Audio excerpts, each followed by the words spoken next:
හයාලුවනේ කොහමද ඔයාලට වෙනස්ම විදිහකට රසම රස චිකන් සුප් එකක් හදාගන්න විදිහ බලමුද? මුලින්ම වතුර ලීටරයක් වගේ ලිපේ තියාගෙන ඒකට පොඩි කොටු හැඩයට කපාගත්ත කැරට් ටිකක්, ඒ වගේම වට්ටක්ක ටිකක් සහ බෝංචි ටිකක් එකතු කරගන්නවා. ඒකටම මම කටු නැති චිකන් කෑල්ලකුත් එකතු කරගන්නවා. මේ වෙලාවෙදිම රස අනුව ලුණු කුඩු ටිකක් සහ තලාගත්ත ගම්මිරිස් ඇට ටිකක් මේ වගේ මේකටම එකතු කරගන්නවා. ලස්සන පාටක් එන්න ඕනි නිසා කහ කුඩු බොහොම පොඩි ප්‍රමාණයකට එකතු කරගන්නවා. දැන් පියනෙන් වහලා මේ ටික හොඳට තඹ ගන්න ඕනි. විනාඩි 15කට විතර පස්සේ තැම්බුණු චිකන් කෑල්ල එළියට අරගෙන මේ විදිහට පොඩිවට කෑලි කඩා ගන්නවා. මේ විදිහට කෑලි කඩාගෙන සුප් එකට එකතු කරාම සුප් එක ගොඩාක් රසට එනවා.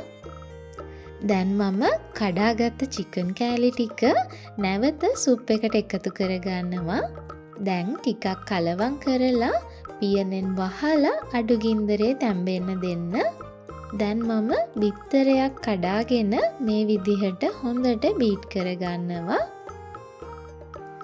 බිත්තර එකතු කරන්න අකමැති කෙනෙක්ට කිසිම ප්‍රශ්නයක් නැහැ. බිත්තරයක් එකතු නොකර ඉන්න පුළුවන්. රසයේ වෙනසක් වෙන්නේ නැහැ.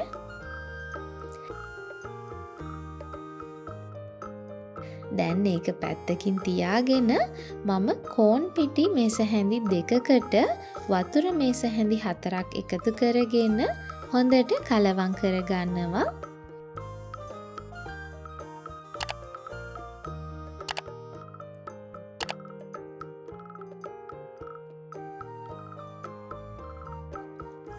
දැන් සුප් එකත් හොඳට තැම්බිලා තියෙන්නේ. මේ වෙලාවේදී මම සෝයා සෝස් වලින් මේස හැන්දක් එකතු කරගන්නවා. දැන් කලින් හදාගත්ත කෝන් පිටි මිශ්‍රණය මේ වෙලාවේදී එකතු කරගන්නවා. ඒකටම පොඩිවට කපාගත්ත ලීක්ස් ටිකකුත් එකතු කරගන්නවා. දැන් මම බීට් කරගත්ත බිත්තරයත් එකතු කරගෙන හොඳට කලවම් කරගන්නවා. අඩු ගින්දරේ තව විනාඩි 15ක් වගේ ලිපේ තියාගත්තම ඇති.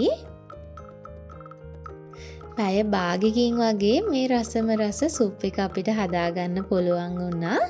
ඉතින් මේ තියෙන්නේ ඒ විදිහට හදාගත්ත රසම රස චිකන් සුප් එක. මේක ඇත්තටම මාරම රස සුප් එකක්. ඔයාලත් අනිවාර්යෙන් මේ විදිහට චිකන් සුප් එකක් හදලා බලන්න. රස කොහොමද කියලා කමෙන්ට් කරන්නත් අමතක කරන්න එපා.